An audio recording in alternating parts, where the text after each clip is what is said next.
Explained by the Billy Meier Contacts. Mysteries, myths, legends, conspiracy theories, historical inaccuracies, and more, compiled by David Chance, revised July 2, 2025.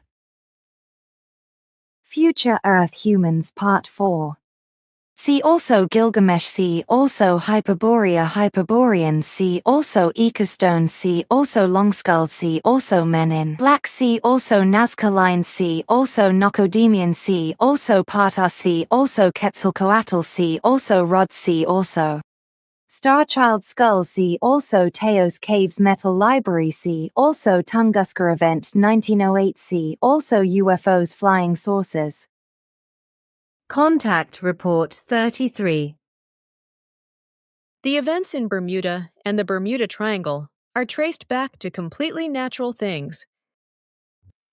For about 2 decades, these events, which so far remain inexplicable for the terrestrial human beings, were additionally exploited in other forms by certain religiously dependent and unclearly working groups of ufologists who attributed the events to extraterrestrials. For them, these events were a found meal to feed credulous individuals with untrue and dishonest statements by inventing fantastically dark, satanic extraterrestrial powers, which are supposed to be responsible for the events in the Bermuda Triangle. What could be more obvious in terms of religion than this measure? Because, like the unreal religions themselves, ufology had to have the form of a Satan in order to keep its believers in check.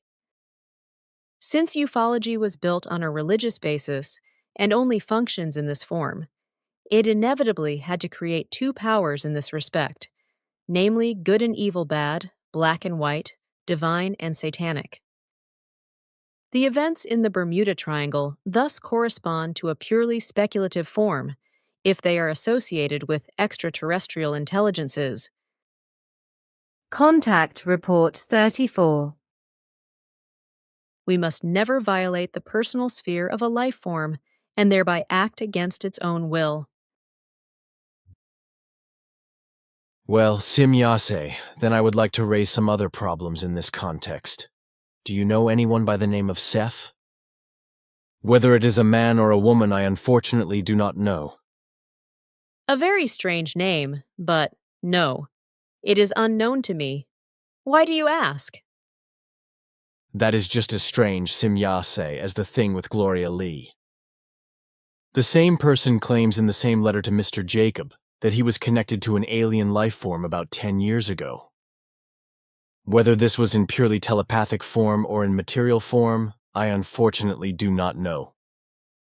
Anyway, this person, if his or her statements are correct, must have experienced certain things via this life form, which obviously refer to us. At least Mr. Jacob said so, because in the letter there is talk of you and of me, so to speak, and that in 1975 I should appear here in Switzerland as a contact person. So this is what he was told about by this extraterrestrial life form about 10 years ago. What do you say to this now? He is a man at the age of 41 with the name Alois Rickenbach. I told you that we must not disclose the secret of the personality of a life form unless they wish to disclose the secret themselves. It is now 14 years since this man, who wrote the letter to Mr. Jacob, was connected in a primary telepathic and personal manner with a life form called C8. It was a life form from Alpha Centauri, who at that time expeditioned the Earth for 11 months. In this context, Seth and the man met unexpectedly and made friends, as you call it.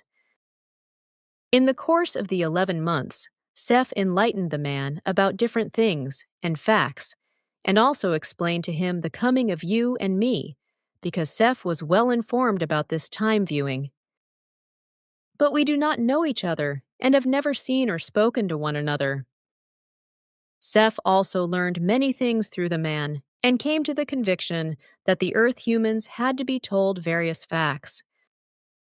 Thus, he instructed the man to make known certain facts concerning extraterrestrial life, etc., to his fellow humans. And since Seth knew many events of the future, He also knew about your and my existence and explained it to him with the wish to spread this knowledge. But the man was afraid of this step and explained to Seth that he was not up to the task. Disappointed, Seth withdrew and left the earth again, and so the contact with the man came to an end. Then you could somehow influence him so that he at least contacts us again. I am not allowed to do that, because that would mean a forced intervention on his own freedom of decision-making. Then not. But how is it possible that you were able to find out all these things in such a short time? This is only possible through our analyzers, which I am not allowed to describe to you officially. Certainly, there exist 2 small stations deep in the sea in the Bermuda Triangle, which are also inhabited for 3 years by extraterrestrial intelligences from our Federation. However, those are actually very distant descendants of the former inhabitants of the continent.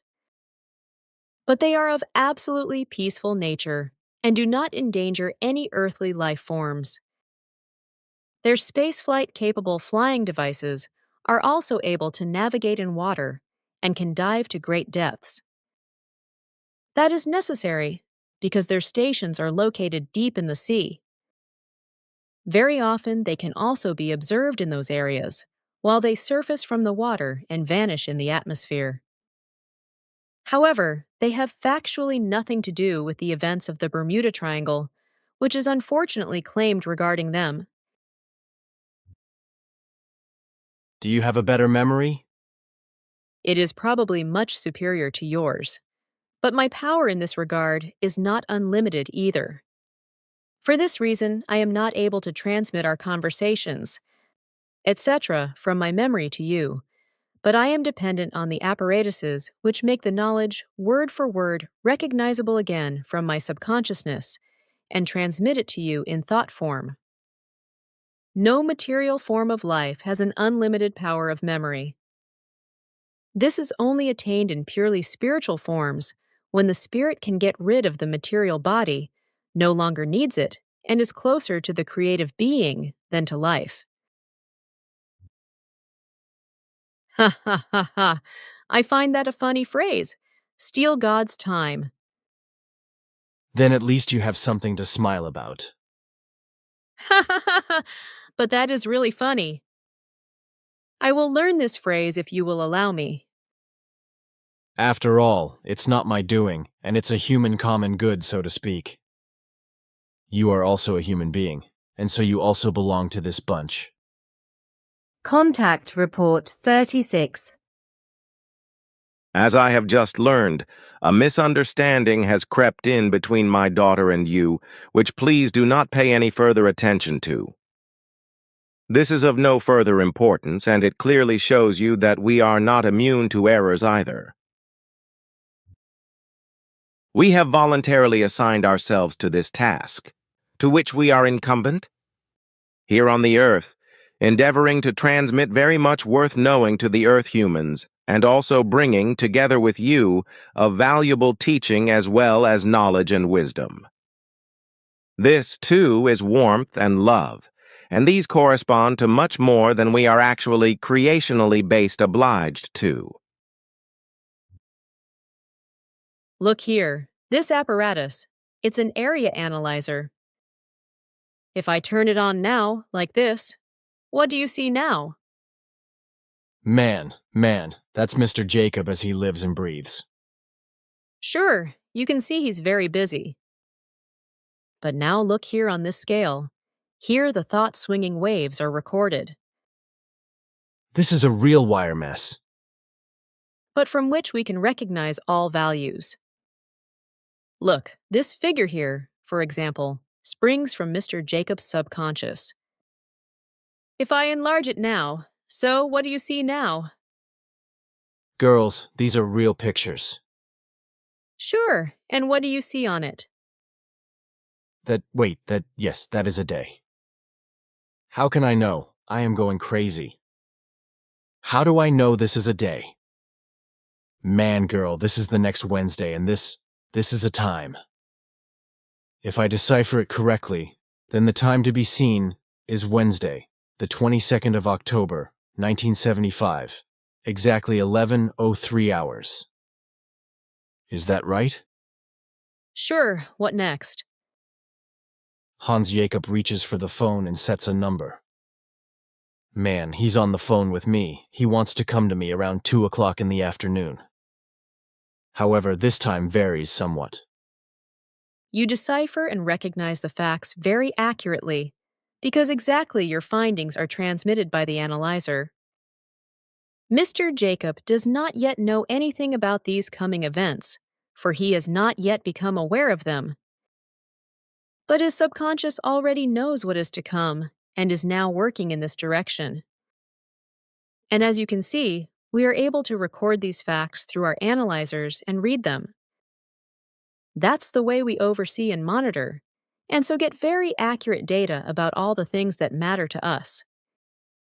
In the same way, I have also learned that our statements regarding your influence on certain events in your own group are questioned. So I did not look to the future, but only used our analyzers for these things and monitored the subconscious of different persons in your group. Fantastic. With these things here, nothing is hidden from you at all. That would actually be the case if we use them without interruption. But since this is not the case, and we still have a lot to learn, we use these devices only for overseeing and monitoring purposes.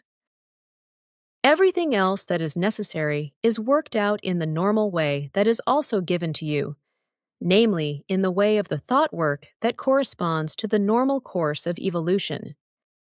But since this way requires that mistakes are made in order to gain knowledge, we are also subject to wrong decisions, wrong actions and misjudgments and mistakes, etc., just like the terrestrial human being. That makes sense to me. But may I see something else on the analyzer because Sure, you can simply hold your hand on this surface here. Then this globe will rotate here until it reaches the desired place, until it is recorded under this needle here. If you then put your hand on this plate here, you can call up any desired life form on this map enlargement, according to your thoughts, which are transmitted through this receiver here into the apparatus. So you know exactly where this life form is at the moment. If you then touch this button here, then the life form you want appears in this screen, and next to it, the analyses that you now know and are even able to decipher. Maybe sometimes I let myself be guided suddenly by my feelings in certain things. That must be the case, because I have made various factors of your own, Billy's myself. But somehow I feel quite comfortable with it. And now I know that emotions don't always have to be switched off and are very valuable for certain decisions. Perhaps my people have put too much emphasis on controlling their emotions and thereby expropriated themselves of something. Contact Report 37. For quite some time so far, unknown to us, intelligences have been visiting the Earth. It was not until 1961 that we became aware of them, when they seized 2 Earth humans for study purposes, brought them into their spaceship, and subjected them to a physical-chemical analysis. Note, see Betty and Barney Hill. This is not just one method, but a variety of them, by which mixtures of substances can be separated at will, quantitatively and qualitatively, whereafter the chemical compounds can be determined quantitatively and qualitatively in their structure and composition according to their characteristics. Very refined and ingenious methods, combined with an equally ingenious technology, allow these analyses to also be carried out with living life forms, without them being harmed in any manner. To our knowledge, this is still unknown on the Earth, but widely used and widespread among certain space-traveling races. However, they use this method only in connection with telenautics, that is hypnosis, whereby the test or examination objects have no conscious recognition of such tests or examinations. That means that they lack all memory for this time period, by which I refer to the time of the examination or test. The recollection is only establishing itself deep in the subconscious, which is why it can also only be released from there. That, however, is not feasible through the consciousness, but only through a strong hypnotic counterblock, which we call a refractive block. Our examinations in the year 1961 revealed that there was nothing to fear from these space-traveling intelligences. They are humanoid in form, and in fact only did research. Their forms are absolutely human, though their body dimensions are somewhat different from ours. Their size varies between 126 and 163 centimeters. They originate from the planetary and star system Zeta Reticuli, as I already explained to you. Their spacecrafts are similar to our beam ships and are extremely well equipped and very suitable for space travel. The atmosphere of their homeworld is very similar to the earthly atmosphere, so that they can breathe it without great difficulties. However, they are provided with close-fitting filter suits, which offer them protection in a number of respects. To the human beings of Earth, I would say that they are similar to the suits given to the fantasy figures Batman and Superman in the comics, except that in this case, the face and the whole head are completely wrapped in the suit, whereby the area around the eyes is secured by viewing and protective glasses built into and integrated into the suit. No doubt you are familiar with the fantasy films of French production about a criminal named Fantomas.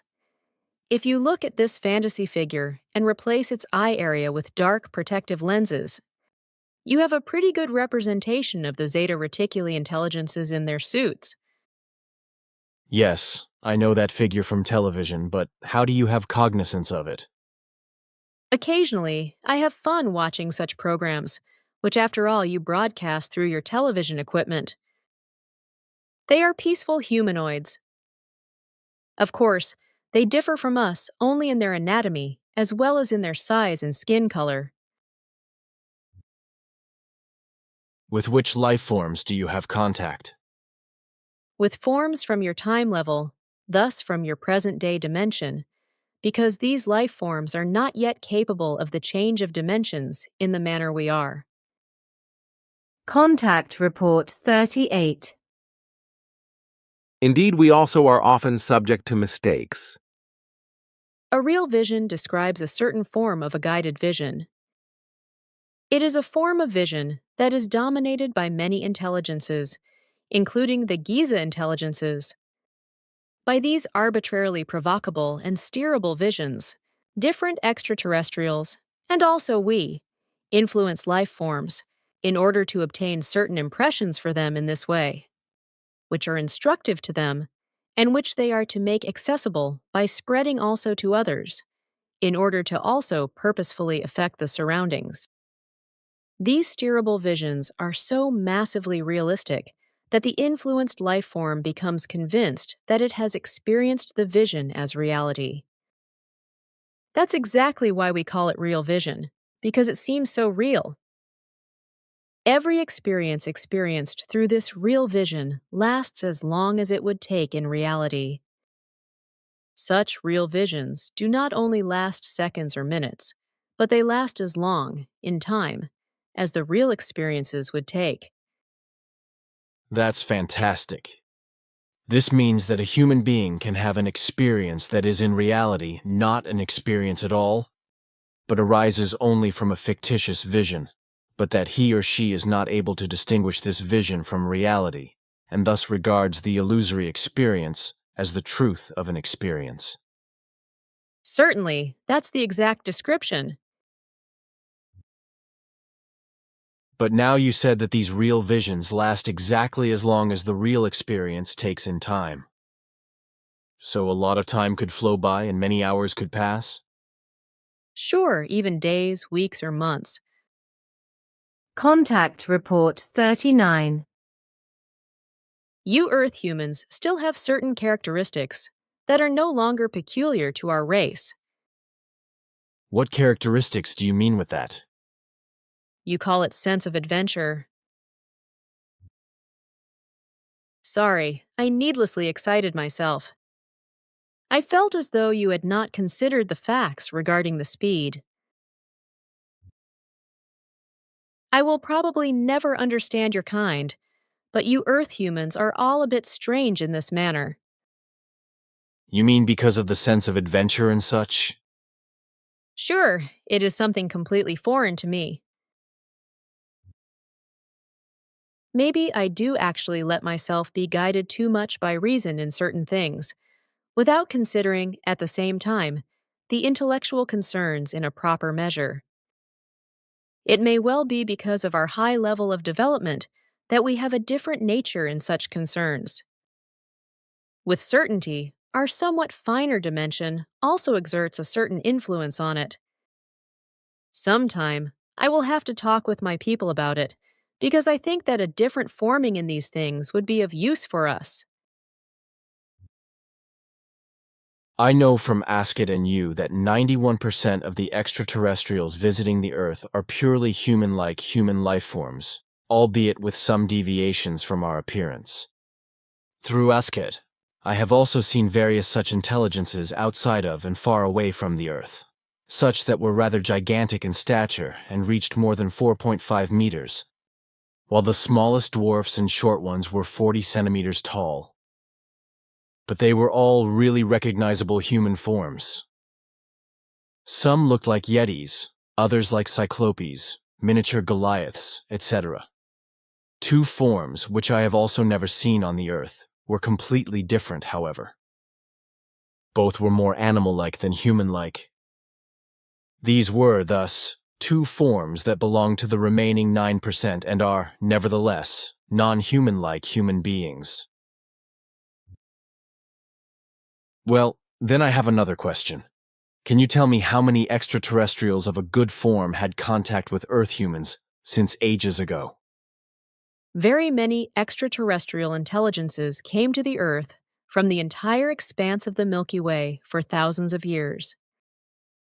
For several centuries, however, there have only been very few, and only a few of these tried to pursue communications with the Earth humans, or even come into closer contact with these. Mainly, the only ones who did so were those who were interested in showing new and better, or simply future ways to the human beings of Earth. On the whole, these intelligences were very distant descendants of your indirect ancestors. And only in very rare cases were these different forms of life, but they were still, to a large degree, of a human-like, human form. I can say the exact answer to your question, but with the fact that of all the extraterrestrial visitors to the Earth, only 0.57% of those entered into contact with Earth humans. Excluded from these are those who traveled from afar, from the depths of the universe, who became resident on the Earth in ages past, and who entered into the earthly history of humankind. Mount Shasta is an old volcanic mountain with a partially still unexplored area in America, or more precisely, in Northern California. The mountain is very rocky and extremely difficult to climb.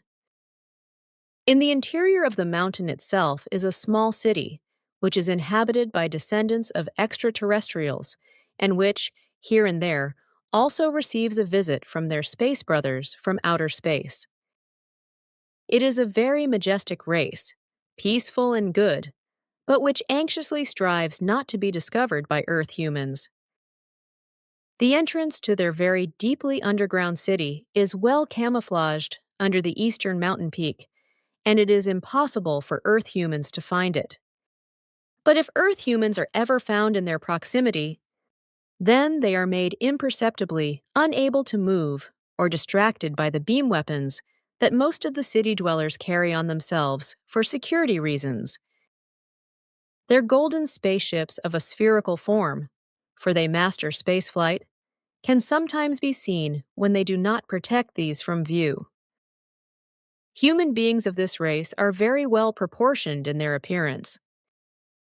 Their hair is mostly natural blonde, long and curly, which is very fit for their graceful Hyperborean nature. Sometimes, despite their shyness of Earth humans, they go into their villages to conduct unrecognized bartering with them, after which they depart and flee in a great hurry. However, if Earth humans come too close to them. But Mount Shasta is not the only place where this race lives. For already at very early times, they divided themselves into 3 smaller peoples, with the other 2 living unrecognized and deep underground on the Aleutian Islands and in Alaska. The whole population amounts to just about 700 human beings. That is fantastically interesting, and now a few things dawn on me. But you have just said something about their appearance, from which I could infer that with this race living underground, it concerns very distant descendants of the real Hyperboreans. You infer correctly. Man, that is incredible. Then these would, indeed, be the descendants or distant descendants of those who, 180,000 or 190,000 years ago, carried out the actual decolonization in the form that can be regarded then as the early history of the current human race, at least for the white race. Among them, then, must have also been the Ishwish, who gave Enoch great wisdom. Methuselah went to this one in a later incarnation of Enoch, and Noah was later commissioned by this one's guardian angels to build that ark with which he actually landed then on Ararat. In that dimension, the world is already suspended in the distant future, but the inhabitants on the Earth of that time very rarely penetrate from that. The world there, note, one of 3 worlds existing in a dimension which was previously accessible through a naturally occurring dimension gate, which no longer exists, in the Bermuda Triangle, is about 870 years ahead of your time. Thus, the human beings are also accordingly developed in their technology and have their own beam ships, with which they arrive at your Earth every now and then.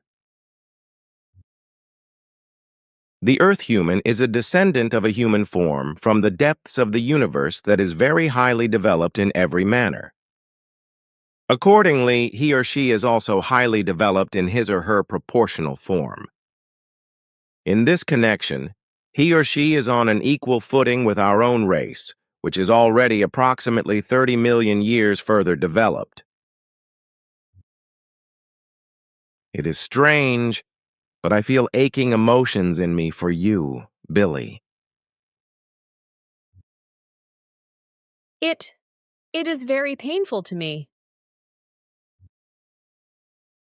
I am very sorry I was wrong with my comments. I am very sorry. My own comments were very inconsiderate. You make me seriously agitated. Soon, we glide out of the airlock into free space and rush onto the moon of the third world, where the human beings of the future have already built their stations and live there. The human beings of this dimension and time have, indeed, become much more peaceful than those on your world in your time, but they are still barbaric and quite aggressive, so they would force us to land, which would be very unpleasant for us. Beam ships? Girl, then these elves already master space travel. Sure, they also have about 500 years more development behind themselves than the Earth humans of your time, which I already said. There is now the possibility that, on occasion, I will have to walk on the Earth, protected by a vibration device. Contact Report 40. You were very sad, and inside you cried bitter tears. It makes me feel pain inside. I could not find peace, and I tried. I feel embedded in what you call happiness. I feel great joy in me. Contact Report 41. The first question concerns your offspring. How do you do that if you want offspring? Wait a minute, Simyase. You have to bear in mind that human beings are very misguided about these things. This is especially due to sectarians who work especially on UFOs and stamp the extraterrestrials as sent by God and angels, thereby glorifying them. In their boundless fantasy, they then ascribe to them a spiritual almost perfection or total perfection, through which they are to bypass the normal path of procreation and procreate the offspring in a spiritual way. This idiocy rests on the one hand in the religious assertion that Emmanuel was conceived in a spiritual way by the dear God. On the other hand, it rests in the fact that the normal and natural act of procreation is an unclean and even animal concern, for which the explanation is again to be found in the assertion of the spiritual procreation of Emmanuel. We procreate our descendants in the same natural way as is that of terrestrial humans and all other material forms of life in all universes. Man and woman, male and female, mate to commit a sexual intercourse. This form of procreation is a completely natural process in all material universes, which is also normally carried out everywhere in this manner. A man sleeps with a woman, mates with her, and fertilizes her, so a procreation takes place. In a normal form, this is done by bringing the bodies together, which means that man and woman snuggle up to each other, unite in love, and the man inserts his procreative organ into the woman's entrance opening, which takes in the semen that begets, is fertilized, and thereby develops new life. Any other natural form of procreation does not exist, apart from exceptions where, in certain circumstances, a different, unnatural form of procreation takes place. But this is a very rare occurrence. This also applies to artificial insemination, which is usually only used in extreme cases to preserve the species. On the whole, however, the procreation of the offspring is oriented towards the normal sexual intercourse, for only this form corresponds to naturalness and the creational laws and recommendations. But then how can a woman have offspring if her spouse is not fertile? Our people, and also many other races in the universe, have two possibilities in such cases. The first possibility is to fertilize the man concerned. But this possibility also exists with a woman. However, where a man cannot be made fertile, there is the possibility of mating with another fertile man. Does that mean that the woman then sleeps with another man? That would give us earthlings a big stink, because here somewhat different views prevail. What kind of man is that? And what about dear jealousy and adultery? Don't the husbands and wives go crazy? You think correctly, the woman will be mated to by a strange man. But he himself must be attached to a woman, that is married, as it is called with you. This is a law of order. According to the laws of order, this form of mating does not constitute adultery because it is an act in the sense of creation.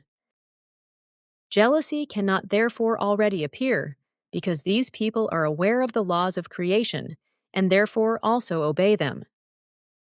It is also important that all partners reach a decision on such a mating in complete and mutual agreement.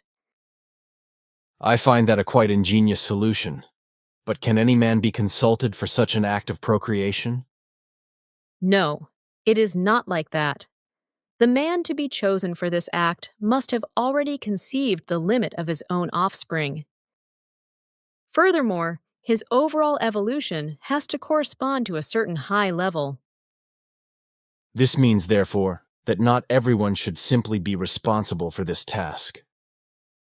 Many men would want such a job with us because sexual satisfaction and degeneration is unfortunately still very important for us. I am aware of that. With our race, and also with many others, however, these forms of thinking have long been forgotten. Today, this is a very honorable and good task. Which probably offers very pleasant aspects, if I imagine it like that. Sure, that is also actually the case. Sure, because you just told me that you find sexual activity pleasant. Are you ashamed of that? The only reason I did not want to talk about it was because I did not think it was important. I am not ashamed to talk about it. But this is important for earthworms, because many believe that extraterrestrials are different in every respect. So it would be good if you would report a bit. If that is so good, these factors are probably described in brief outlines because they are the same for all human life forms bound to a body.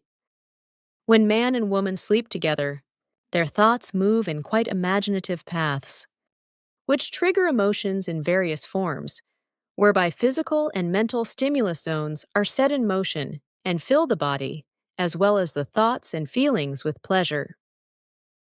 These stimuli are very pleasant to call and fulfill the life form with all sorts of desires and disinhibitions, which every life form needs, and thus loosens up in its outermost form. This is the case with any kind of human life form, including ours. It has been a little over 2 centuries since I was married. The marriage with my husband, however, was still childless, because we only wanted to have offspring when he would have returned from a multi-year expedition to a newly discovered galaxy. So he went on an expedition with 7 crew members and 2 small ships. Only one, however, returned after 11 years. But the ship with my husband suffered inexplicable damage and fell into a sun. So I lost my husband, to whom I had only been married for 7 years. On the other hand, it is the case with us that a man or woman is still considered single, as you say, when the spouse leaves life and no offspring has yet been conceived. I would be very interested in how a birth is actually going on with you. After conception, the woman carries the child, which has only just to develop, for 9 months in her body. Then the birth takes place in the same manner, as this is also known to the Earth humans. This means that there are no differences in this case. The women have pain and contractions during childbirth, etc., like us? Sure, there is no difference, at least if you ignore the fact that Earth humans often contain their pain at birth, because they are already very effeminate. Then the women will let the pain of childbirth endure all over them? Of course, this is the natural birth, which also influences the mother giving birth, and the offspring, and accordingly influences the manner of thinking in a positive and progressive wise. Does that mean a woman should give birth without painkillers? Sure, because only this form is natural and brings great benefits for mother and child. I get it. There are consciousness-based and physical benefits anyway, if I understand correctly. How many years have you matured physically and consciously? If you think of the fertility, then the answer is 12 years, because with this age, every human form is capable of producing offspring. Up to the age of 70, however, marital abstinence is usually practiced in order to make very strong efforts in intellectual and consciousness-based, as well as in activity and training-based matters, in order to be able to educate oneself. This is also the minimum age, usually, that marriage is considered. The pure body maturity is completed at 18 and a half years. Consciousness-based maturity is also attained at 18 years of age, while the period of education-based activities, etc., is completed at around 70 years of age, which does not mean, however, that learning and evolution are stopped as a result. It is not the case with us, as it is, unfortunately, the case on the Earth. that a person rarely acquires further knowledge after his or her regular schooling times. Because with us, the further training in material and consciousness based form continues during the entire further lifespan. Well, how is love now with you? I mean, especially between man and woman. But a true love between man and woman is a very special creation energy sensation through which man and woman come together. In contrast to the mostly only emotional love, as it still prevails among terrestrial humans, our love is of a fine spiritual based nature and very pure, profound, and therefore lifelong lasting. But between man and woman, and in general between the human beings of our race, there is always only open and honest, fine spiritual based love, which is only restricted in a controlling manner in certain cases when the situation requires it. I see, that is very clear. So, you are really highly developed human beings and not robots, and also in regard to true love, you are ahead of humankind on the earth by enormous developmental periods. But how do you educate your children? This is the task of the parents. On the other hand, however, there is control by the High Council, according to whose rules training and order, etc., also find their correctness through the creation energy teaching. In this form, marriages are also entered into, which is why we do not know divorces, as is unfortunately so often the case with you on the earth. Do you not have marital quarrels then? I mean disputes and disagreements? Do you think of us as super life forms? Certainly not, I ask, only because this would be interesting for the earthworms of my level and also otherwise to know. When two life forms live together in an alliance, differences of opinion inevitably arise. However, these do not have to aus arten into quarrels, as is so often the case with the Earth human beings. So, without exception, there are also differences of opinion in our marriages, and it would be very abnormal if it were not so. Also, with us, like everywhere else, all life forms are varied in their evolution, so never two exactly alike poles are found together. If it were different, it would mean a flattening and abolition of evolution. Thus, two differently directed poles must always come together if evolution is to come about. This means, however, that these two different poles constantly rub against each other so that two different opinions collide, and therefore differences of opinion must arise for the purpose of evolution. This is an irrevocable law of the evolution, to which we and all other life forms in all universes are assigned. You also know everything. Remember, I am still learning. I am having fun with you. Contact Report 42. I was very worried about you, and therefore still call you at this hour. It was very hard for me to wait until you had finished your work.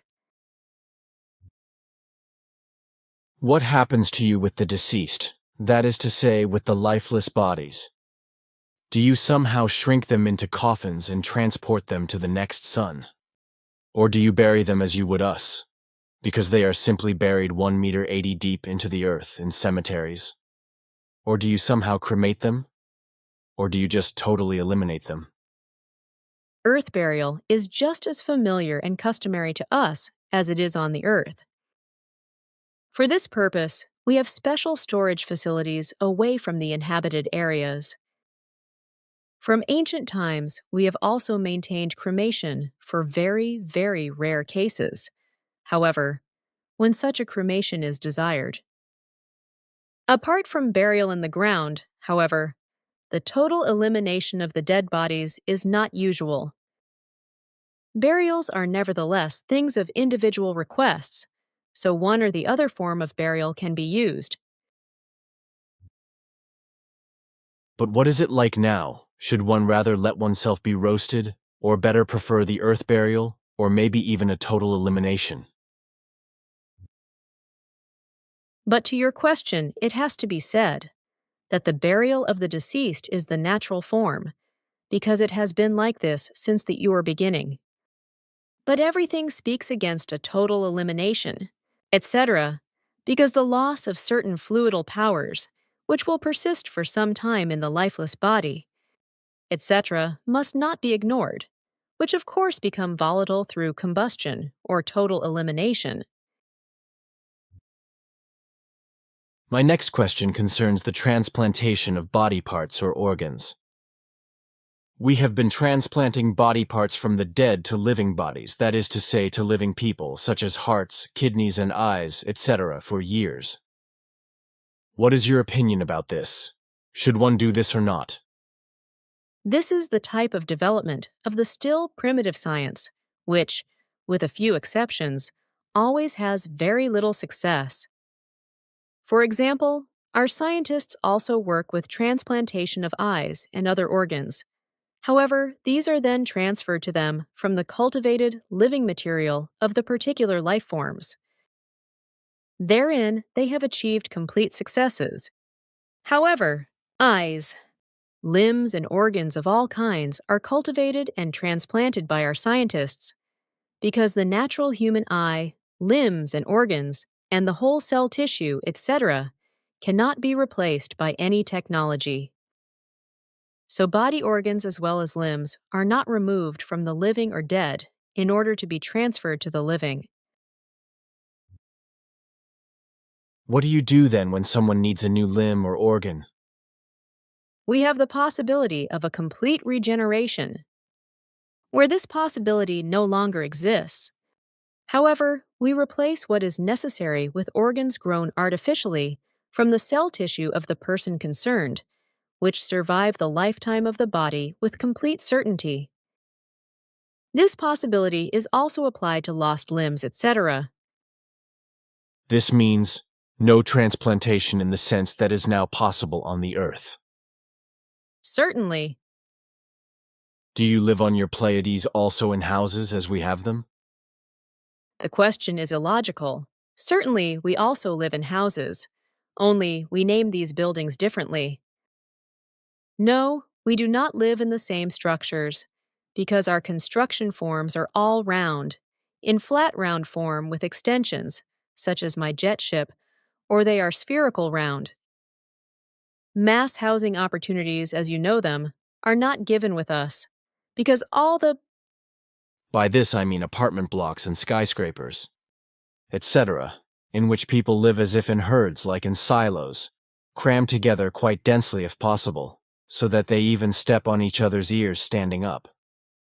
No, these forms of housing are not what we have, because all forms of life are entitled to open freedom, which also applies to living in homes. Each family has its own home, which is built communally and needs no compensation, as this is usual with you. You mean mortgage or rent? Of course, such things are a thing of the past, because we have had no means of payment for a very long time. Thus, even the communally established homes do not require any remuneration. These homes are, however, not arranged in the same way as yours are, where they are built on top of each other. They are all rather single in a large country square of 100 by 100 meters, formed as a garden or meadow or park, etc., with many flowers, shrubs and trees and many other plants, as well as vegetables, etc. Only the structures of the villages and cities are of a different kind and also built for a larger number of people. In this respect, however, no comparison can be made with the Earth. Man, oh man, that requires an immense amount of land. Sure, but with us all inhabited worlds are made arable to the last possibility. Every usable area is cultivated and fertilized. Only areas that could not be cultivated were occupied with larger and several types of buildings at the same time, with buildings that you would call factories, with surveillance systems and beamship ports, etc. And who works in the factories? robots and androids under the leadership and control of a few men and women, but who perform only technical surveillance and control tasks. What does the rest of Pleiadian humanity do? Are they twiddling their thumbs and lying on their ears? All have their tasks, on the planet itself as well as on other worlds. Good. How many people live in such a splendid home, which almost seems like a paradise, if I can imagine it so? There are never more than 5 persons, 2 parents, and a maximum of 3 children, because 3 offspring is the limit, which is why we do not suffer from an overpopulation problem like the Earth humans. No, with us, the Geranisa, mother-in-law, abstains from all interference in the interests of their married children. But now to something else. Do you also know music, literature, and art, and do you have appropriate schools? Sure, these things are common to all human life forms in the universe. We also have appropriate schools for these things, but they can only be attended by really talented people who will later work in these things for the benefit of all. The interested parties are judged according to the presence of talent and admitted to the schools, so only real talents are admitted. There are therefore no such things as are customary on Earth, namely that performers appear in public who make ear-hurting sounds. How does your music sound, and what kind of instruments do you have? I cannot describe the music to you, because it would sound completely strange to you. Likewise, the instruments would be alien to you. Where do you get the money from when you walk around our Earth shielded from vibrations and buy something somewhere?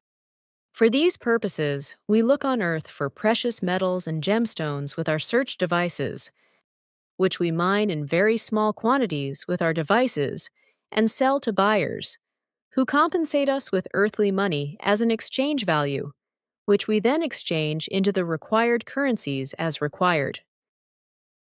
Contact Report 43.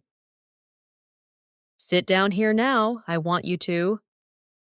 So, now hold your head against this. Yes, that is right. Now close your eyes for a moment. That's it. That was good. How do you feel? You're driving me crazy. What are you doing? This weird swarm of mayflies has disappeared from my skull, as well as the stupid poking and hammering. I feel much better. What did you do? The explanations would go too far. In short, I just improved your strength a little. Aha, some kind of power boost. Sure, I have infused you with a very tiny unit of primal cosmic energy. Aha, I understand that, although this process is a mystery to me. You shouldn't bother about that, because the process is purely technical, combined with biophysical forms. Contact Report 44. It is warmer and more comfortable in here. Outside is so very cold. Aha, another quality I do not know about you yet. So far, I always thought that only I would freeze here. All life forms suffer from too much cold, when this is not exactly a life-necessary moment for them. Is your mother actually still alive? But of course. She lives together with Father in his spaceship. My mother is indeed a very wonderful woman. Contact Report 45. Can you get me? Is this money enough here? That is D-Mark. Where did you get these organized again? That should do it. Quetzal gave me these bills. Oh, so he is the money collector. Sure, he is in charge of these matters. Ore mining or other mineral mining on a planet or on a star is only carried out by us in an extreme emergency, because this process is tantamount to the destruction of the star or the planet. Contact Report 49. For my part, I will bring a healing device and let both your ribs heal. Mr. Bertschinger and Mr. Schutzbach are waiting for me at the pistol range. Sure, but I will influence them and tell them that you were brought home by me. How are you going to do that? I am talking about clues to them.